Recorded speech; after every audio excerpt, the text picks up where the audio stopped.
Hello everyone. In this video we will learn about checking data type and casting the data type. Alright, to check your data type we will do an example to see how to do that.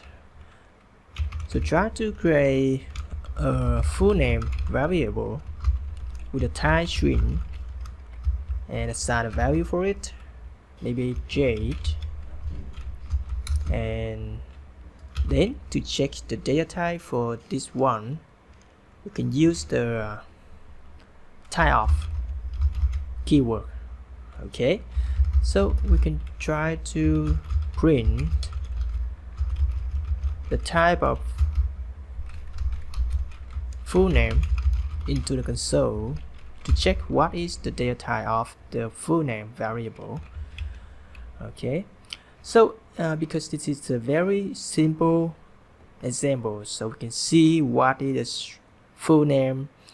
Okay, it is a string, but in a real program we cannot know what is the type of a variable, especially in case the variable is something in an array with the with a superclass.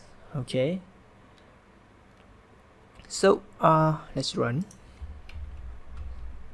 Use the typescript target ES6 program.ts and then run the node program.js after compiling the program.ts.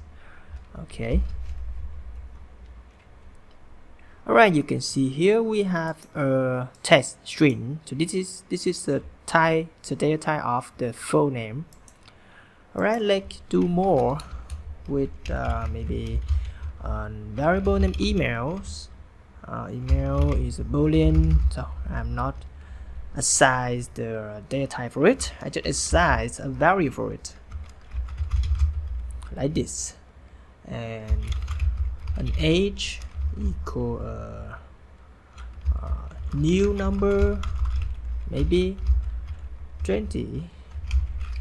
Okay, and create a array number equals new array number, like this, and try to print the type of.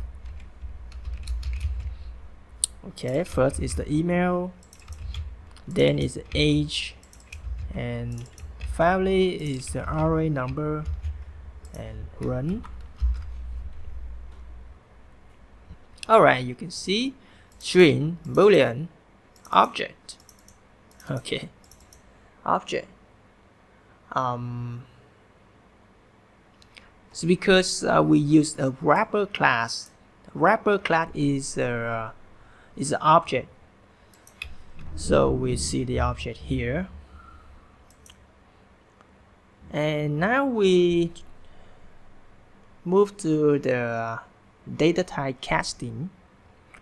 So we have the full name EJ, but if you change the text into something, a number in a string, like this.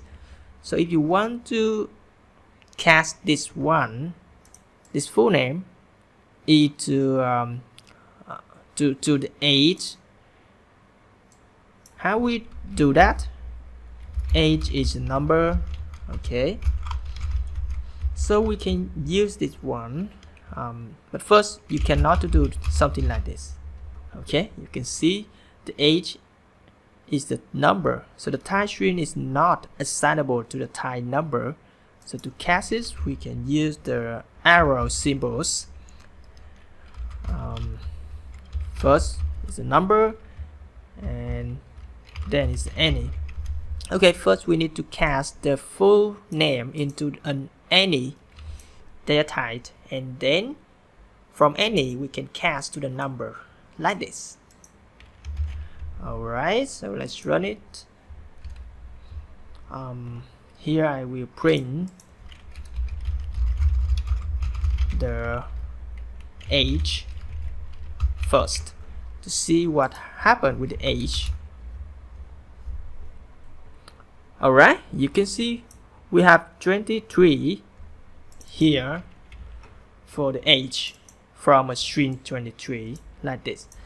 And we also have another way to do this. If you make sure that the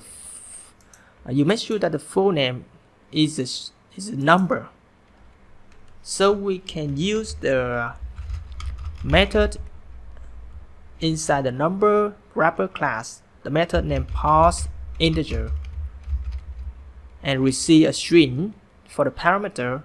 We can put the full name here, and this method will return a number. Okay, and let's try. Right, we can also see 23 here. Okay. Alright, I think that's it for this video. Thanks for watching and see you in the next video.